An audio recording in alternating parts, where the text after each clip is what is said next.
Espero que esté listo y esté preparado, con muchas ganas de aprender. El día de hoy vamos a continuar viendo los yo soy de Jesús. En esta oportunidad vamos a aprender de lo que dice Jesús acerca de la resurrección y la vida. Nuestro Señor Jesús, en su palabra, dice: yo soy la resurrección y la vida. Y es lo que vamos a aprender esta mañana. Así que, sin más, vamos todos juntos al libro de Juan. Acompáñenme, por favor. Vamos a abrir las Escrituras al Evangelio de Juan, capítulo 11. Juan, capítulo 11. Vamos a ir al versículo 17 y de ahí vamos a partir para la enseñanza de esta mañana. Si me permite, dice Juan 11, versículo 17. Vino pues Jesús y halló que hacía ya 4 días que Lázaro estaba en el sepulcro. Betania estaba cerca de Jerusalén, como a 15 estadios. Y muchos de los judíos se habían venido a Marta y a María para consolarlas por su hermano. Entonces Marta, cuando oyó que Jesús venía, salió a encontrarle. Pero María se quedó en casa.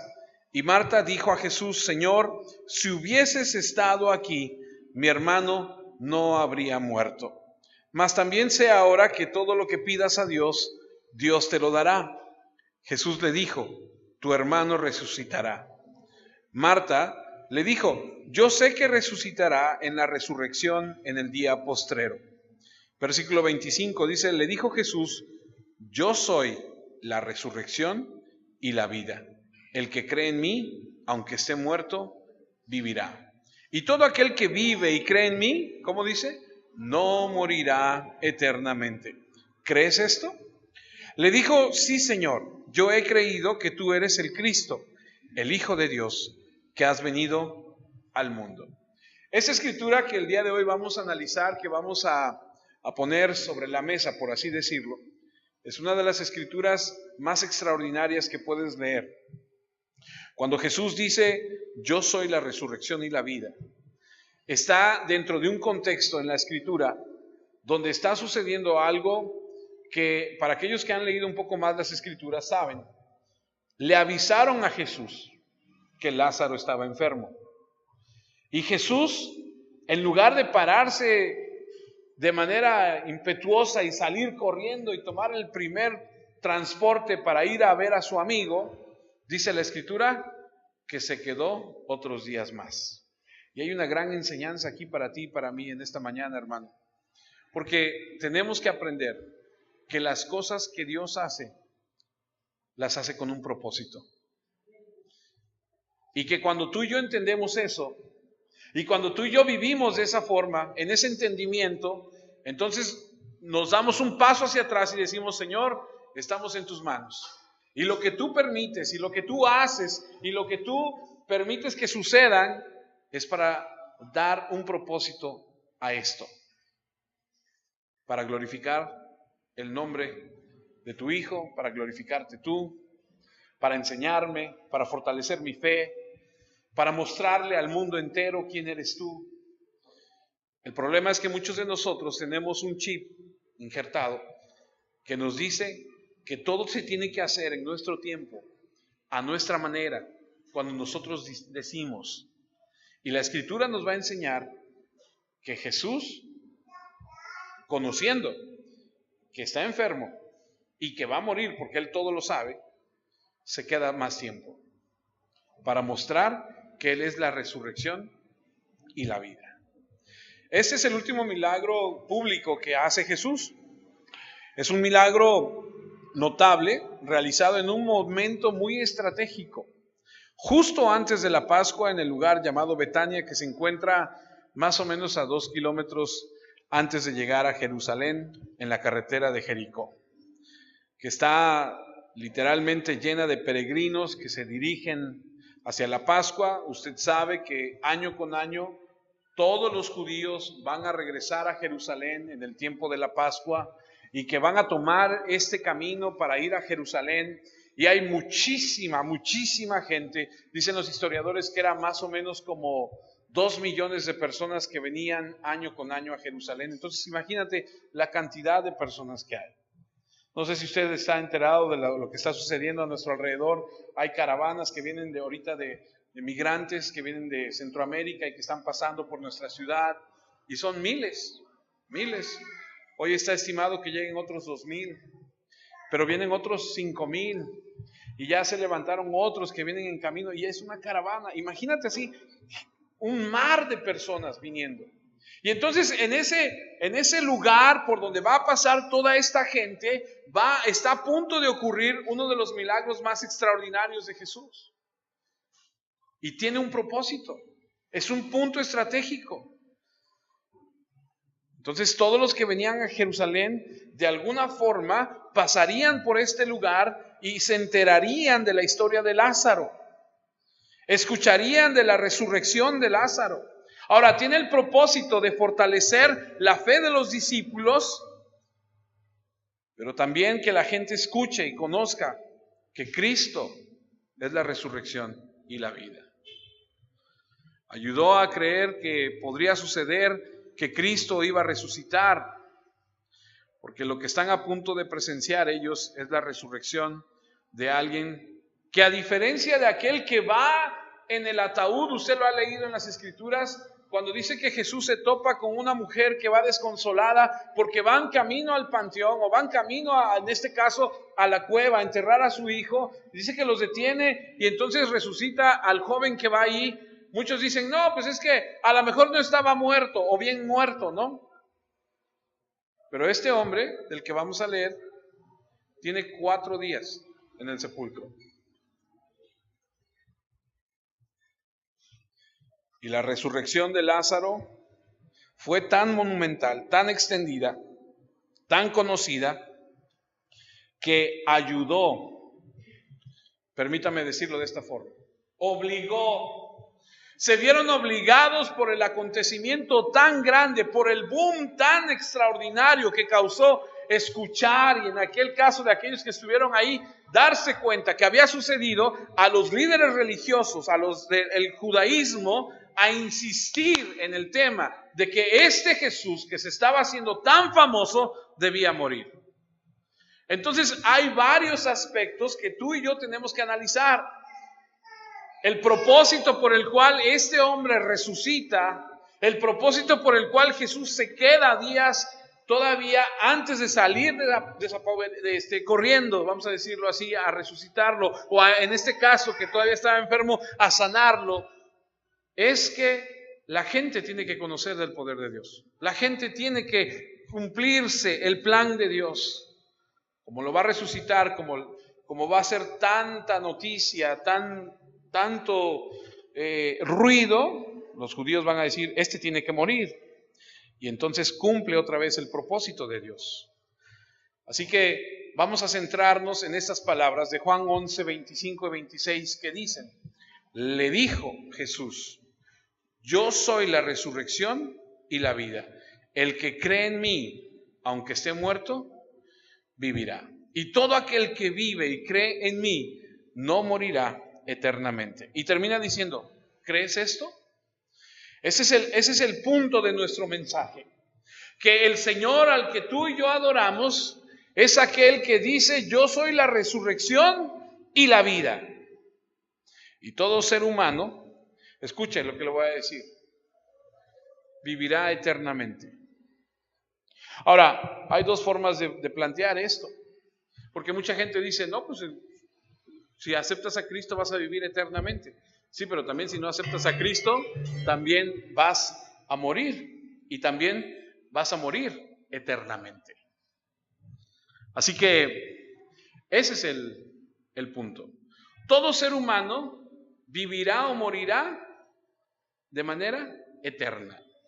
Vamos a Juan, acompáñeme a Juan, capítulo 5, por favor. Juan capítulo 5, versículo 28, dice lo siguiente. No os maravilléis de esto, porque vendrá hora cuando todos los que estén en los sepulcros oirán su voz. Y los que hicieron lo bueno saldrán a resurrección de vida. Mas los que hicieron, ¿qué dice? Lo malo, a resurrección de condenación. Entonces, ¿qué quiere decir? Que todos van a resucitar de entre los muertos. Unos para vida y otros para juicio eterno. Habrá un cuerpo para resurrección, para el infierno, y uno para la resurrección, para el cielo. Así que la muerte no es el fin de nadie.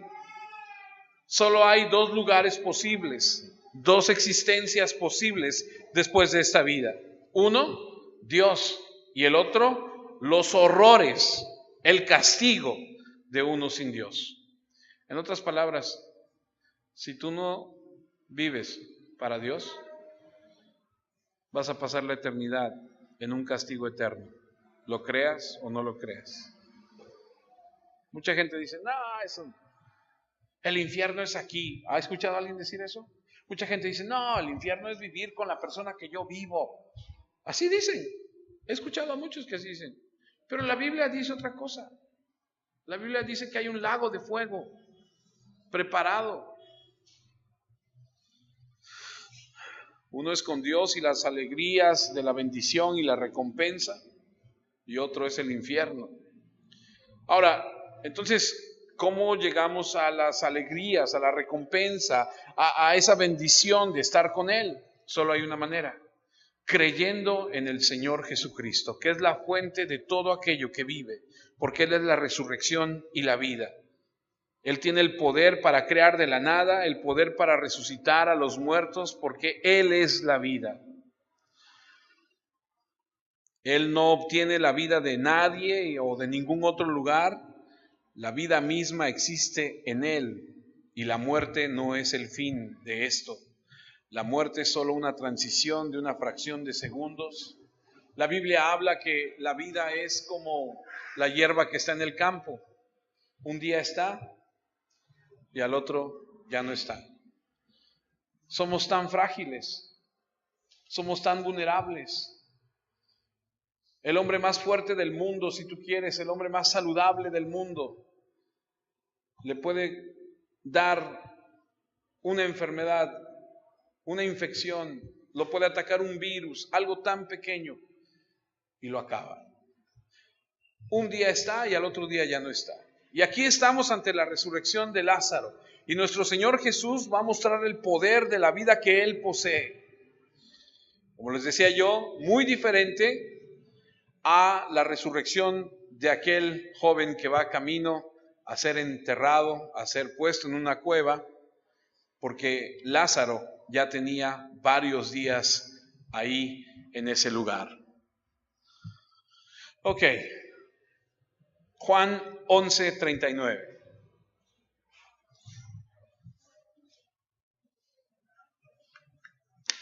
Juan 11:39 dice, dijo Jesús, quitad la piedra.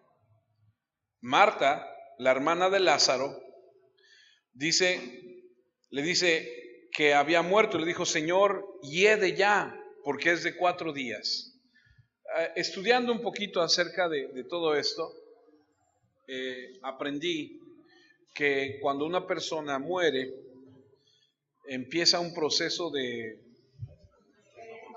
descomposición, y al no tener oxígeno, al no estar las células circulando, empieza todo un proceso del que no voy a explicar porque no tiene mucho caso. Usted y yo entendemos que cuando algo muere, empieza ese proceso.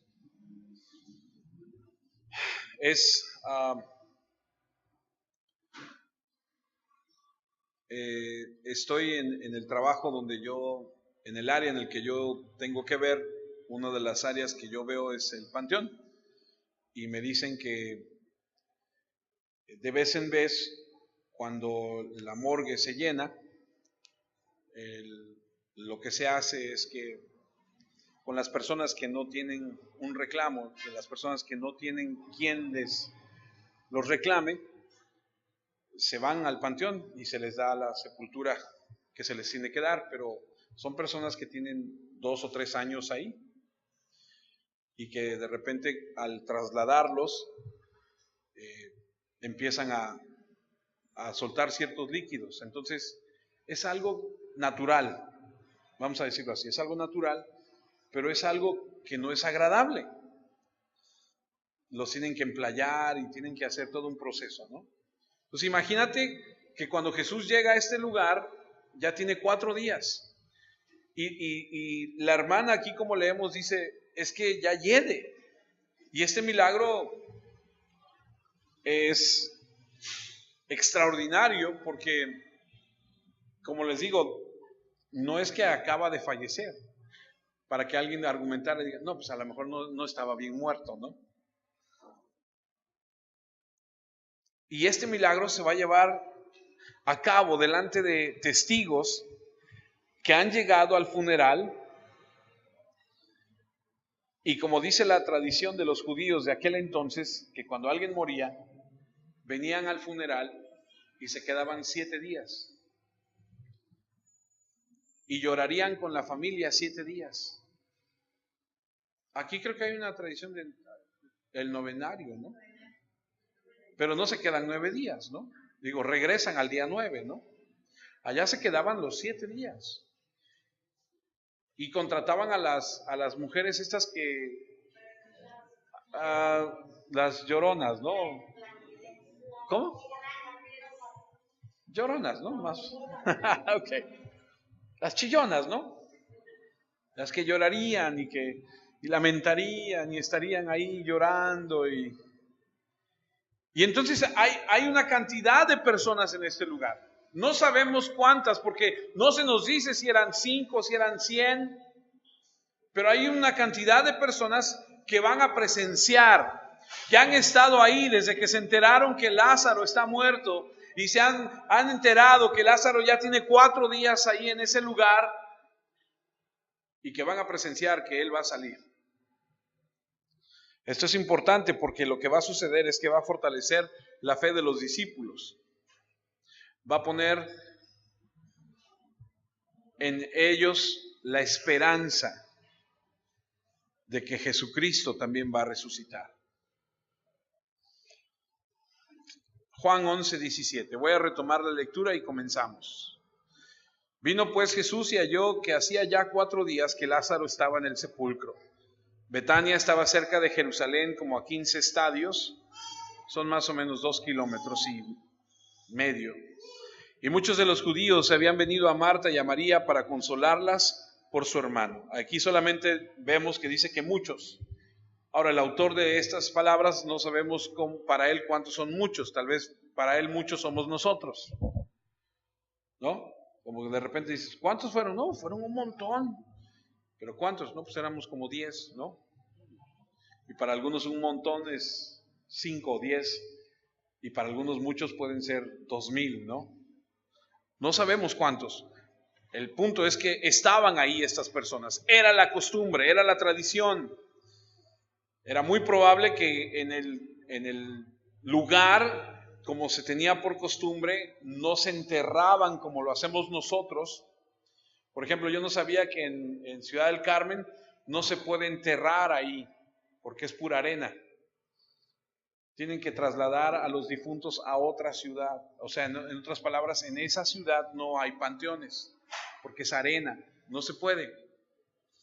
Tienen que irse a otra ciudad a enterrar. Aquí no podían enterrar, aquí lo que hacían era buscar una cueva, vivían en la montaña, y en ese lugar a donde hubiera una cueva, depositaban el cuerpo y ponían una piedra.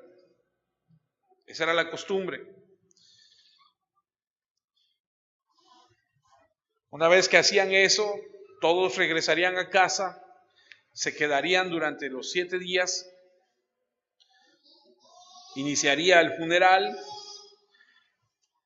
Algo que dice la tradición es que no estarían en una fiesta, más bien estarían como en un tipo de duelo, llorando. Yo no sé si usted sabe, pero por ejemplo en Estados Unidos los funerales son diferentes. Se acostumbra a hacer comida. Muere alguien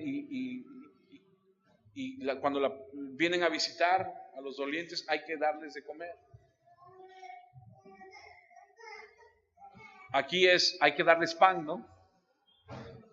Me ha tocado estar en muchos donde dicen, ¿quién se encarga del pan? No, pues yo traigo un canasto y yo traigo el café y hasta tamales a veces hay, ¿no?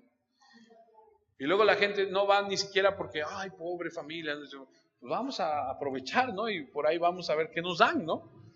Pues imagínate tener que atender a las personas. ¿Cuántos? No sé, dice que muchos. Pero están 7 días, había que estar ahí atendiéndoles y estarían ahí acompañando a la familia con los lamentos. Las mujeres estas que dicen que no se me graba el nombre. Y estarían ahí cuando Jesús llegaría. Lázaro ya tiene 4 días. Estaba yo estudiando y leí que se podrían quedar hasta 30 días. No sé qué tan cierto sea eso, que se quedaran hasta 30 días, pero el punto es que hay mucha gente ahí. Llega Jesús a una escena donde hay muchas personas. Ellos no lo saben, pero en el versículo 20 ellos más bien van a ser testigos de lo que Jesús va a hacer. Juan 11:20. Entonces Marta, cuando oyó que Jesús venía, salió a encontrarle. Usted, si sabe un poco más de la historia, sabe que mandaron a traer a Jesús, pero no llegó en el tiempo que le mandaron a traer, llegó después. Entonces, por eso sabe ella que ya viene Jesús.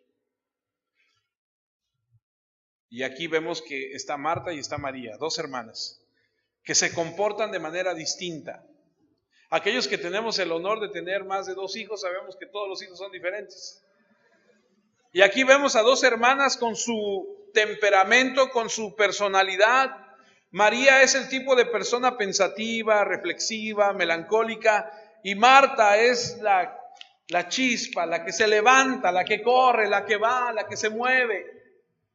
María se queda atrás, melancólica, con el corazón roto, triste, pensativa.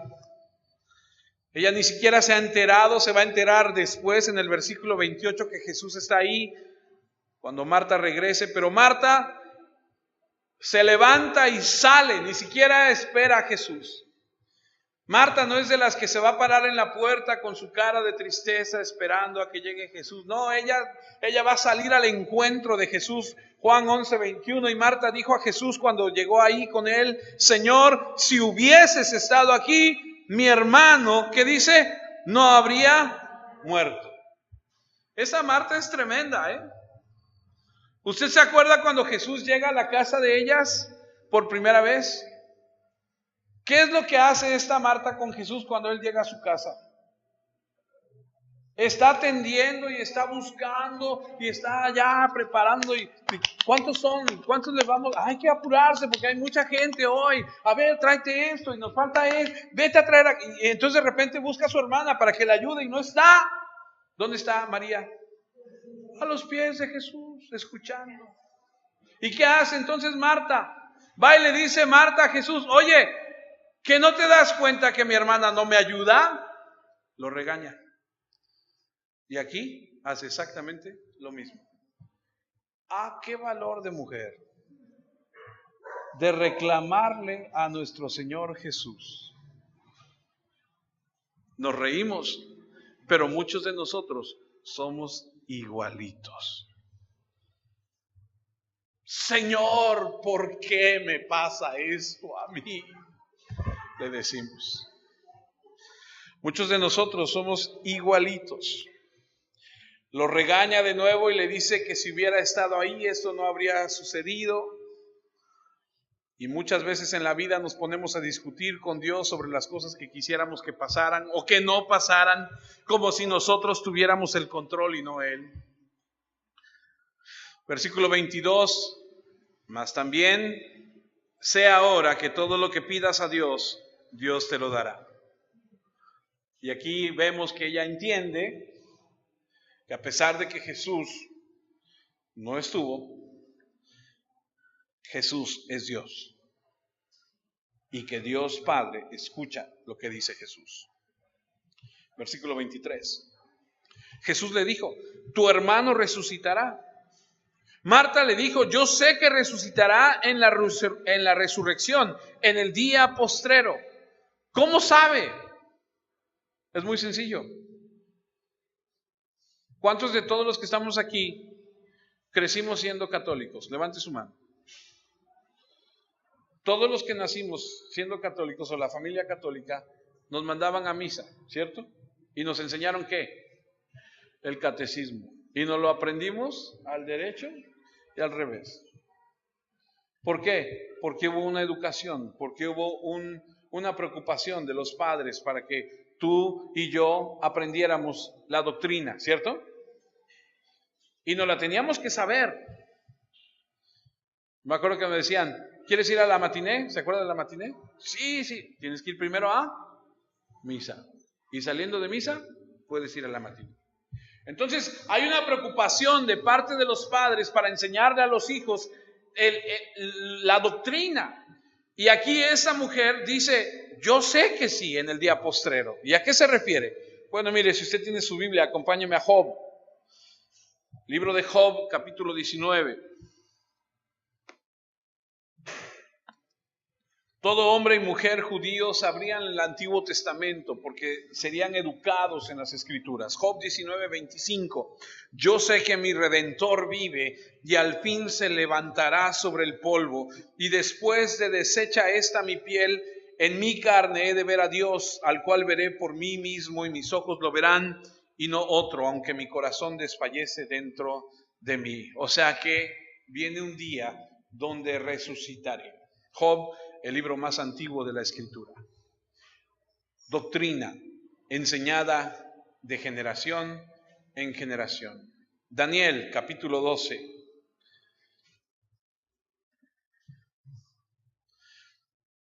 Daniel, capítulo 12, versículo 2. Y muchos de los que duermen en el polvo de la tierra serán despertados, unos para vida eterna y otros para vergüenza y confusión perpetua. Ella entendía las promesas de resurrección del Antiguo Testamento y en este preciso momento Jesús, nuestro pan de vida, la luz de este mundo, nuestro buen pastor, se revela a ella y a nosotros como yo soy la resurrección y la vida.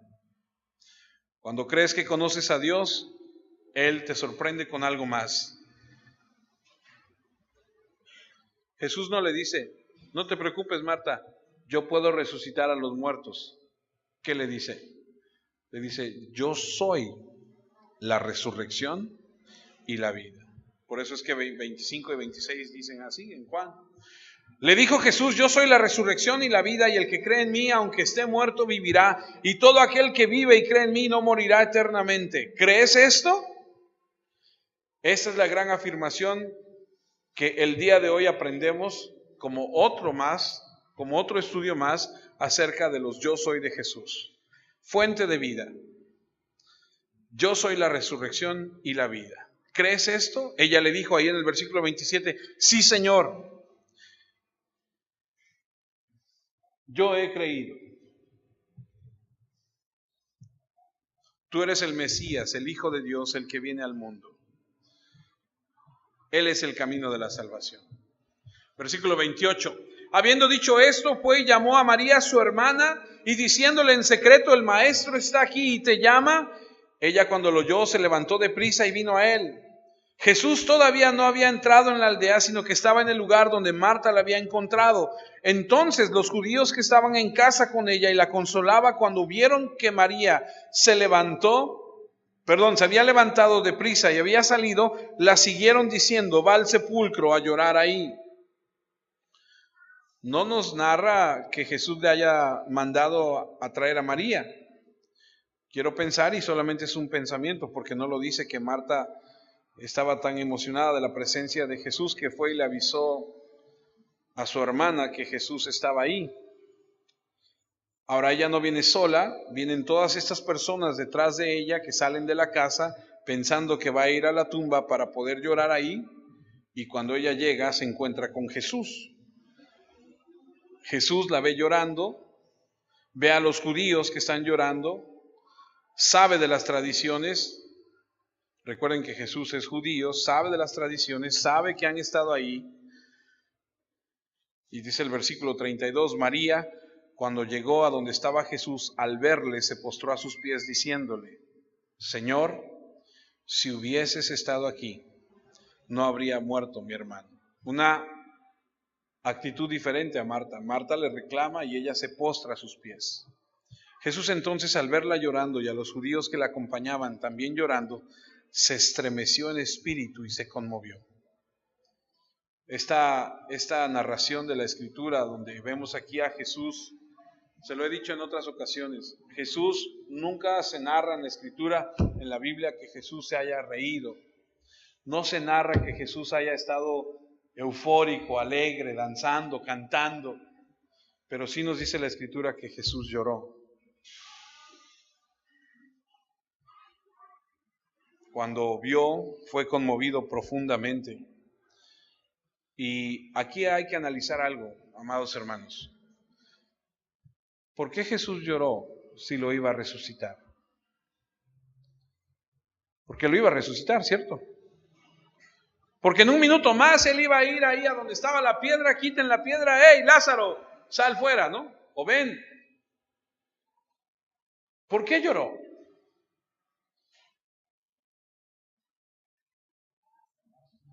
Porque es un dolor no solamente por la pérdida de un amigo, de un hermano, es un dolor que ve lo que el pecado hace en la vida de la gente, la muerte. Es un dolor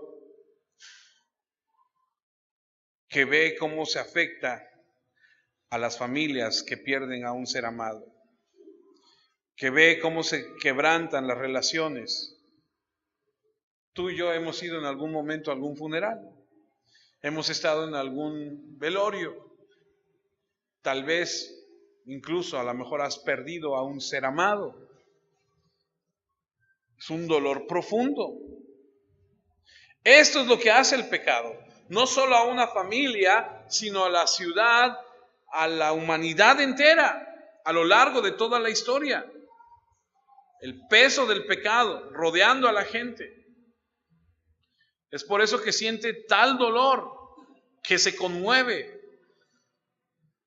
Ahora, él en ese momento está rodeado no nada más de María y de Marta y de sus discípulos, sino de mucha gente que no creen en él. Y él ve el impacto del pecado y es realmente abrumador. Y yo diría, y es solamente un pensamiento mío, que es algo así como un dolor que él va a experimentar en el jardín del Getsemaní, un dolor por el pecado. Ver a la familia devastada, el alcance que tiene el pecado por la muerte, ver a esta gente que va a ir directo al infierno, a una eternidad sin él. Y dice el versículo 34, y dijo, ¿dónde le pusisteis? Le dijeron, Señor, ven y ve. Y luego el versículo más corto de la Escritura, Juan 11:35, Jesús lloró. Dijeron entonces los judíos, mirad cómo le amaba.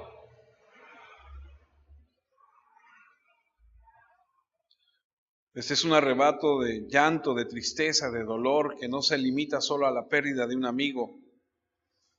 Ellos no entendían esta clase de amor, porque él no lloraba por Lázaro, pues si lo va a resucitar. Él llora de ver el dolor que produce el pecado en la humanidad. Versículo 37, y algunos de ellos dijeron, ¿no podía este que abrió los ojos al ciego? ¿A cuál ciego?, le pregunto. ¿A cuál ciego? ¿Alguien se acuerda?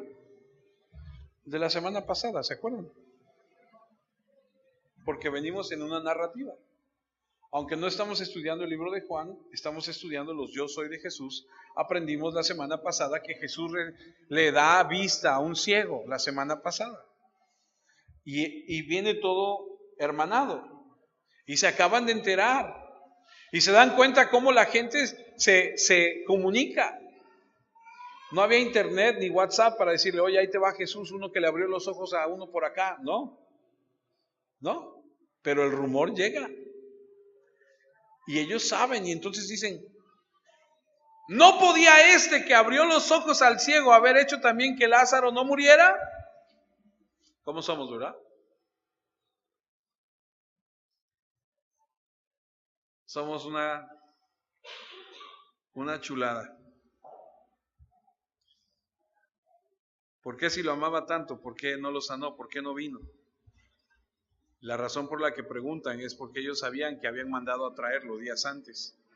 Ahí nos damos cuenta que tienen días ahí con ellos. Versículo 38, Jesús profundamente conmovido, otra vez. Jesús no es ajeno a tu dolor, ¿eh? Jesús no es así como que, pues, allá tú, estaba yo estudiando y los griegos a sus deidades los conocían como deidades frías, sin sentimientos, que no se podían identificar con aquellos que les adoraban. ¿Sabes un poquito de las deidades griegas? Los griegos no se identificaban en ese sentido con sus deidades, que por cierto son deidades inventadas por el hombre. Pero aquí podemos ver a Dios mismo conmovido, llorando, identificándose con el dolor. Profundamente conmovido, otra vez vino al sepulcro. Era una cueva y tenía una piedra puesta encima. Dice el versículo 39, dijo Jesús, quitad la piedra. Marta, la hermana del que había muerto, le dijo, Señor, hiede ya, porque es de 4 días. Ahora, hay una piedra porque pues se ponía la piedra para que no entraran los ladrones, podrían robarse las pertenencias del difunto, para que no entrara algún animal de ahí del campo y pudiera hacer algún destrozo, pero también se ponía la piedra para el hedor. Los judíos no embalsamaron, ellos solamente envolvían en algunas telas y esparcían algunas especies sobre los difuntos, y esa es la razón por la que había una piedra. Ahora, Marta no está ansiosa por quitar la piedra, pero estaban a punto de ver en carne propia la resurrección y la vida, pero se requería quitar la piedra.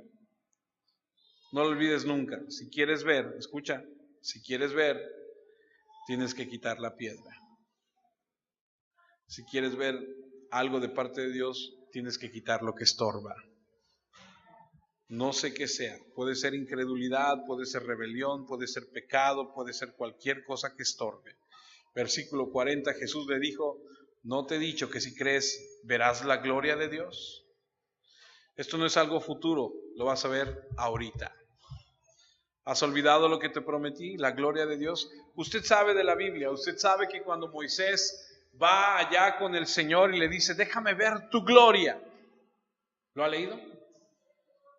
Cuando Dios lo va a mandar, le dice, déjame ver, le dice, te tienes que esconder allá en la peña porque no puedes ver la gloria. Le va a mostrar su esplendor, el famoso Shekinah, una luz ardiente que estaba ahí cuando Él pasa. Dice, lo único que vas a poder ver es mi hombro, es lo único que vas a poder. Ahora Él no le va a mostrar esa gloria en esa luz, le va a mostrar la gloria en la vida. Si crees, verás la gloria. Pero para ver, escucha. ¿Tú quieres ver algo de parte de Dios? Tienes que dejar de ver el cuerpo muerto y tienes que empezar a ver a Cristo, que es la resurrección y la vida. Y aquí yo podría ponerme muy carismático y decirte, ese problema que tú tienes ahí en tu vida, y eso que está muerto, y la resurrección está aquí. Yo podría poder decir eso, pero te voy a decir una cosa.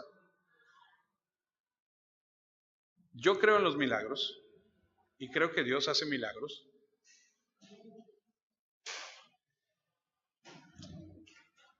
Pero te voy a decir otra cosa. El milagro más grande que Dios hace para ti y para mí es que todos los días tiene cuidado de nosotros. Y todos los días ordena las cosas para mostrar su cuidado, su protección, su provisión para ti y para mí. Y no es como que de repente se aparece y te dice, ¡tarán! Ahí está la despensa que no tienes en tu casa. ¿O sí? No. ¿Sabes qué hace? Te da trabajo, te da vida, te da favor, extiende su misericordia. Yo no sé si tú lo haces, Pero si Dios nos permite mañana abrir los ojos a un día nuevo, ese es un milagro. No todos amanecen. No sé si me explico.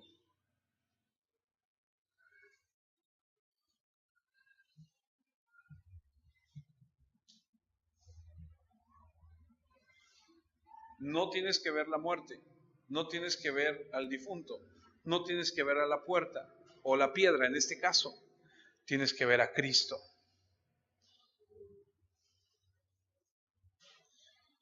No veas las circunstancias, ve a Dios que está ahí. Pon tu corazón en el Señor. Espera la gloria revelada. Necesitas vivir este tipo de expectativa. Así es como tú y yo tenemos que vivir la vida cristiana. Todos los días, cada mañana, cuando despiertas, tienes que entender que a lo mejor no recibes un milagro y tú dices, es que yo quiero ver un milagro, y a lo mejor no lo estás viendo, pero no lo estás percibiendo de la manera correcta, porque todos los días Dios te permite vivir, tener algo que comer, ir a trabajar. Dios te da su cuidado y a veces eso no lo valoramos. Dice, es que yo quiero ver un milagro, yo quiero ganarme la lotería, yo quiero ver un milagro, yo quiero obtener tal o cual cosa.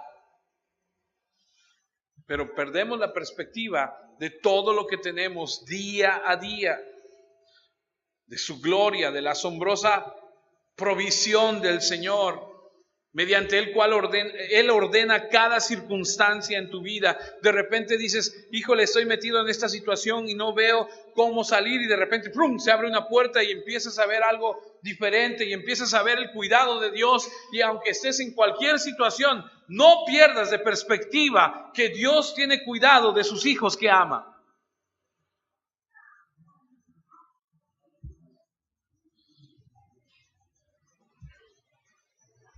Él lo hace todos los días, día tras día. Debemos vivir así, viéndolo de esa manera.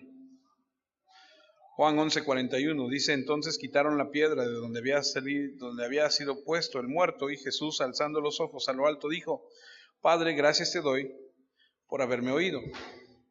Pero si tú te regresas al versículo 40, no hay una petición. No lees en ningún punto que Jesús haya hecho una oración, ¿no? ¿Sí? Vas al 41 y dice, te doy gracias por haberme oído. Y entonces dices, espérame, ¿en qué momento hizo la oración? No hizo ninguna oración.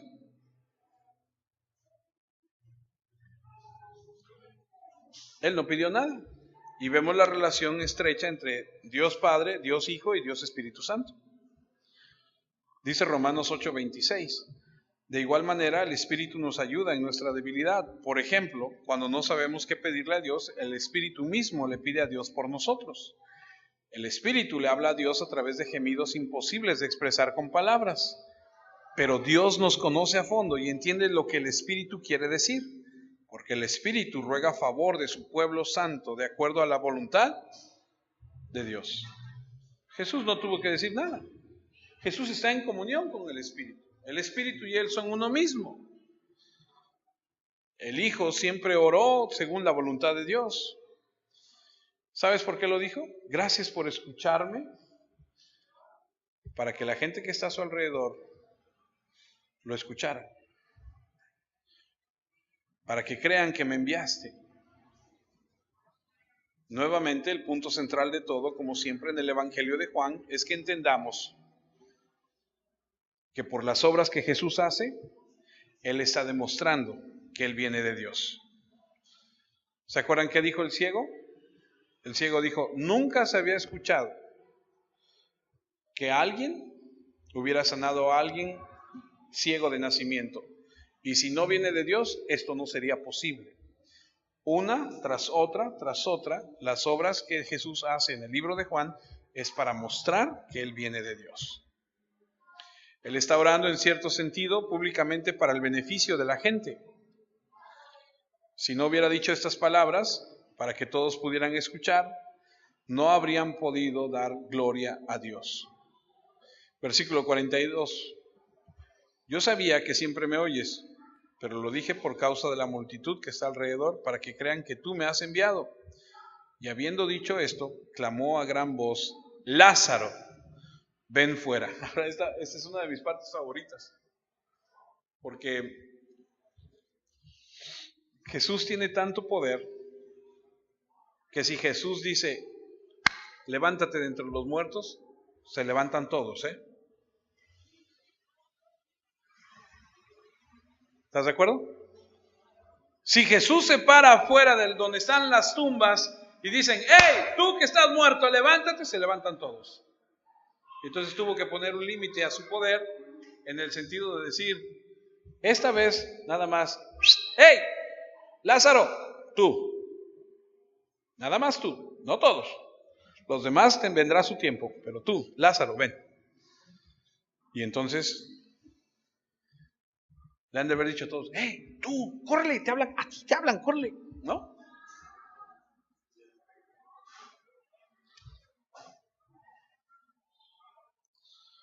Versículo 44, y el que había muerto salió atadas las manos y los pies, con vendas y el rostro envuelto en un sudario.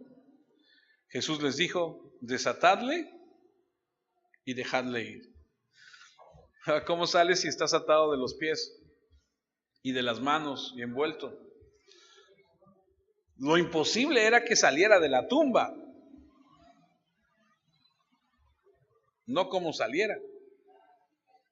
Salió saltando, no sé cómo salió, si arrastrándose, si dándose vueltas, yo no sé cómo salió. Lo imposible era que saliera de la tumba, ¿no? Ahora, cuando la vida y la resurrección o la resurrección y la vida te habla, no hay nada que te pueda impedir que tú vayas, ¿cierto? En otras palabras, cuando Jesucristo se atraviesa en tu camino, no tienes escapatoria. Cristo le estaba mandando a hablar y él tenía que estar ahí. Ningún trapo lo iba a detener, ninguna piedra iba a detener a la resurrección y la vida. Versículo 45, entonces muchos de los judíos que habían venido para acompañar a María, dice, vieron lo que hizo Jesús, ¿qué dice? Creyeron en él. Ahora solo hay dos opciones, amados, ya vamos a terminar. O crees o no crees. O una de dos, este es Dios y está diciendo la verdad o está mintiendo. Y puedes ver las evidencias, y hay un montón de ellas en el Antiguo Testamento, en el Nuevo Testamento, de quién es Él. Y solo hay dos opciones. Por eso Lucas 11:23 dice, el que no es conmigo, ¿qué dice? Es contra mí, o contra mí es. Y el que conmigo no recoge, desparrama. En otras palabras, o estás conmigo, o estás en contra. O eres de mi equipo, o no lo eres. Por eso le he dicho siempre, en esta vida solamente hay dos familias, los hijos de Dios y los hijos del diablo. Así de fácil. Toda la evidencia que vemos exige creencia.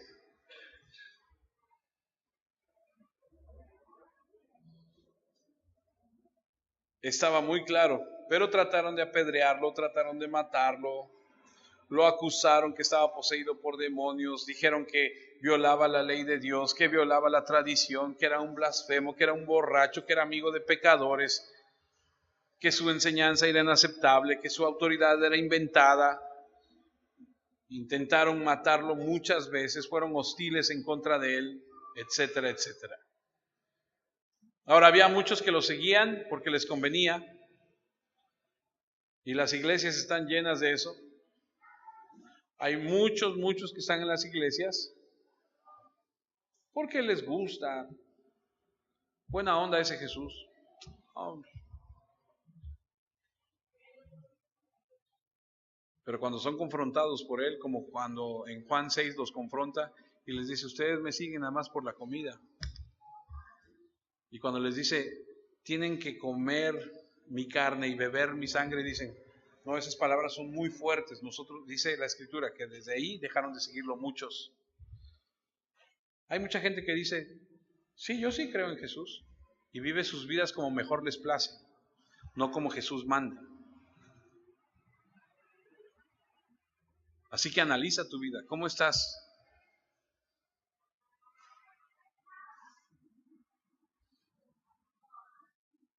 Mateo 11:20 dice, entonces comenzaron a reconvenir a las ciudades en las que había hecho muchos de sus milagros porque no se habían arrepentido, diciendo, escucha, hay una clase de fe que no salva.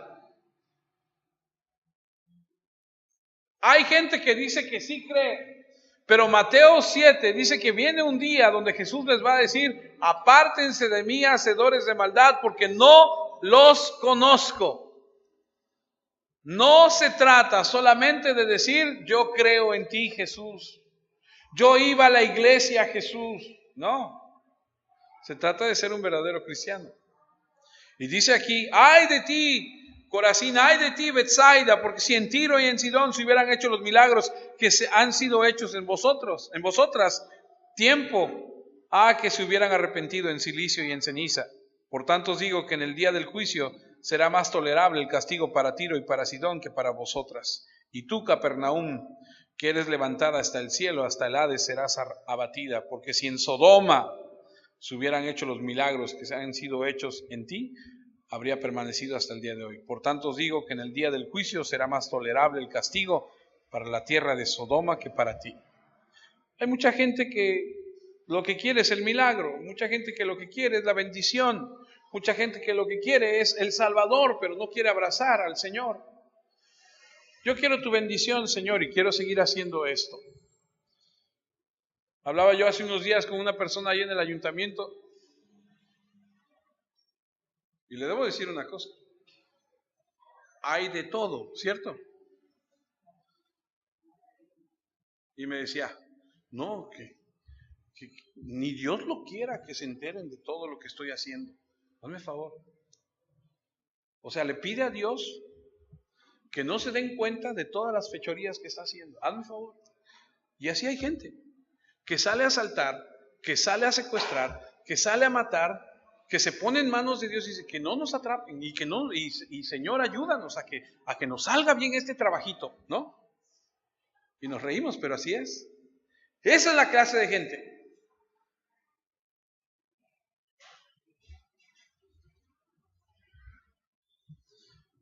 Juan 11:45, entonces muchos de los judíos que habían venido para acompañar a María y vinieron y vieron lo que hizo Jesús, dice, creyeron en él. ¿Cuáles son esos muchos? Los que dice Juan 11:19, y muchos de los judíos que habían venido a Marta y a María para consolarlas por su hermano. Termino con esto y termino con una pregunta, que la respuesta solamente la puedes dar tú. ¿Crees? ¿Crees en la resurrección y en la vida? ¿Crees en ese Jesús? Pero no de creer por lo que ves solamente, sino decir, yo creo, yo obedezco, yo lo sigo, como cantábamos hace rato, venga lo que venga, pase lo que pase. Oremos.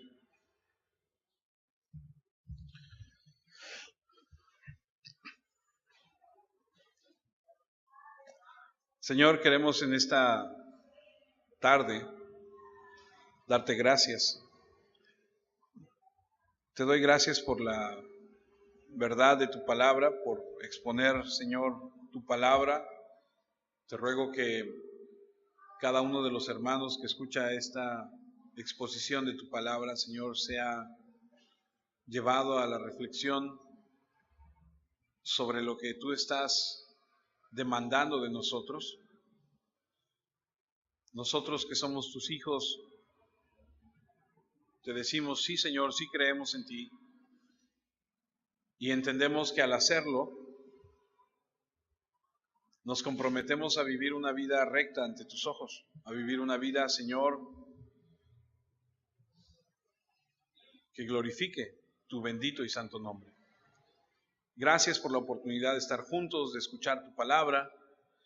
Te pido que tu palabra, Señor, caiga en tierra fértil y produzca fruto abundante, fruto que glorifique tu nombre.